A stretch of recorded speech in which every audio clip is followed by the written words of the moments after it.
This episode of Demon Slayer, man, holy shit, that is not an exaggeration in my thumbnail. The OMG is warranted because a part of me knew it had to carry on into next week, but at the same time, I was willing to believe they might be able to deliver the finishing blow, and then next week would come around and it would be a little bit of an epilogue, the aftermath, the dying scene of the demons, and then we'd kind of transition into the endgame of this arc. But to see how this went from worst case scenario to arguably probably best case you could hope for, it really seemed like it was great. The sister's head was off. Inosuke was making me laugh like a lunatic when he was like shaking her head around and talking shit. It made sense that she would no longer be a threat. And as far as I could tell, Tengen, while probably not winning, I thought at the very least he wouldn't have his arm cut off and be dying on the floor bleeding out, as it seemed like a volcano erupted. And we literally went from maximum hype. I was, for the most part in this episode, giddy as shit. I was feeling like a kid on Saturday morning, and then it immediately, like that, Thanos came in and just ruined our day. Snapped it away in a moment's second and turned maximum hype into a complete nightmare fuel. This is why I love Demon Slayer, man. You can have 5-6 episodes of pure action and shit, you're gonna be jumping out of your chair. But you can also have those moments where you get to connect with Tengen more and why he lives that flashy life in the face of losing pretty much all his family from having more than one wife. I mean, I know the internet will love to talk shit where the other half of the internet will be wishing they can be the fourth wife, but the idea that he lives his life to the fullest because he's lost so much and he believes he's probably going to hell as much as he wants to see his siblings someday and drink some sake. So instead of, going with the flow, he does things Tengen's way. He doesn't make people do what he wants to do for the most part, besides, the start of the arc when he was trying to kidnap some people for a mission. But in terms of his wives, they're there because they want to be there. And it's great to get that emotional connection. And while I thought a death flag was starting to brew with that because he's talking about, the idea of what he loves, what he's cherished, the idea of talking about maybe when this is all over, we kind of go have a normal life. The death flag is there, and while I'm still willing to believe we could be building to another Rengoku moment, a part of me wonders if this is going to be a bait and switch. And obviously, please no spoilers. That's part of the excitement of the weekly Demon Slayer experience. But goddamn, that was tragically exciting. I mean, the idea of combination breathing techniques is something that makes complete sense and I wasn't expecting. When Tanjiro was basically beating the shit out of himself internally because he realizes Tengen can't go save his wife, and even though he's really close to being dead, the idea that he can't use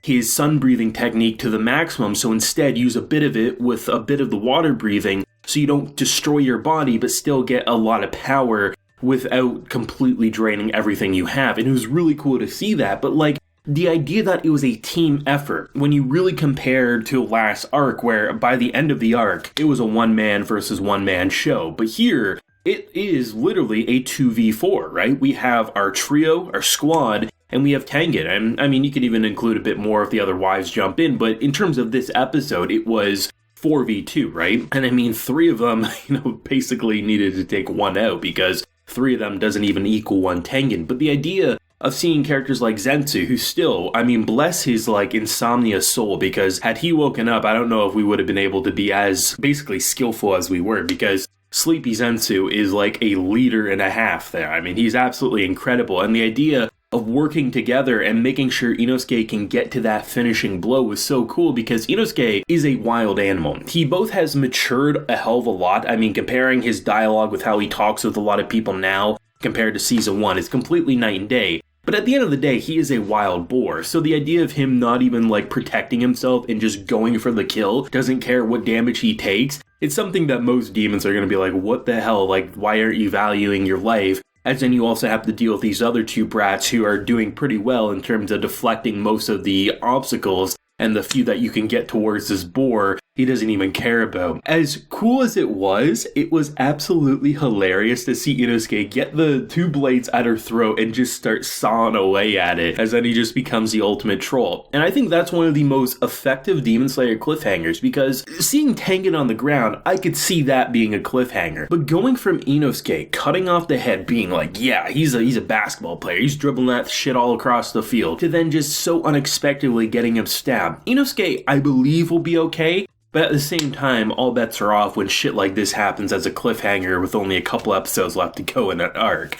But still, it is gonna be tragic for sure. No matter what, I mean, sacrifices have already been made. I mean, the amount of damage Tanjiro has done to his body, I feel like has to have cut years off his life to begin with. I mean, Inosuke, even if he survives, I mean, that's a wound he's going to have to carry for a while. And Tengen, bless his heart, if he does come out of this one alive, retirement is definitely in order because he's already lost an arm. And even though he could be a badass with one hand, his entire fighting style is based on two-hand fighting. So it's going to be interesting to see. I guess you'd have an easy way out, though. You can make an argument, right? Because someone like Tengen saying, like, I don't want to be a Demon Slayer anymore, people probably aren't going to accept. But if he has one hand and he's like, hey, I got 3 wives in one hand here, you gotta cut me some slack. I'm gonna go live the best life I can after all the bullshit I went through. Either way, it ain't looking good, but hot damn, like, the sound effects and the music and just the atmosphere. Like, when Tengen uses his abilities, right, it's like a mixture of like gunshots and fireworks sound effects is the best way I would explain it, as you have all these beautiful lighting effects and just like the blending of flames and water and lightning.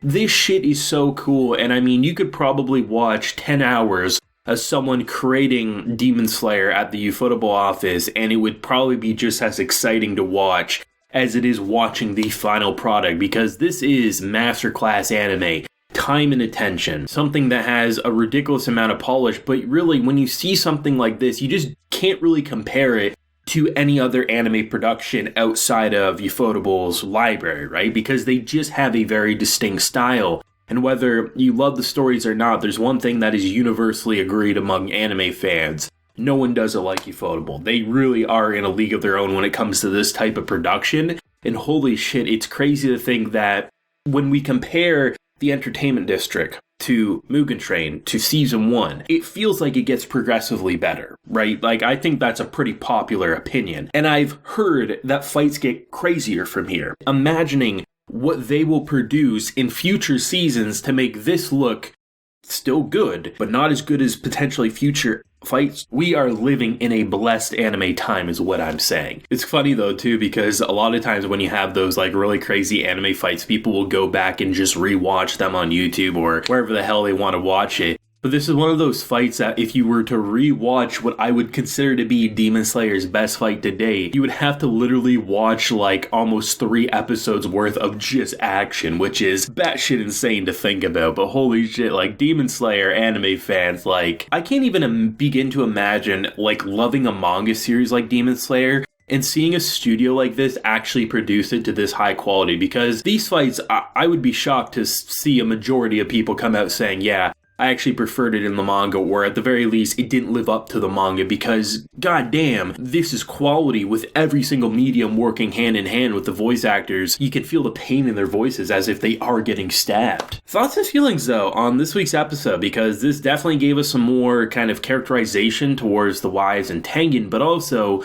which is batshit insanely exciting and then terrifying to leave us off for more. But feelings, if you have any, leave a like if you enjoyed and subscribe if you're new around here. So until next time, everyone, please take care and have a good one.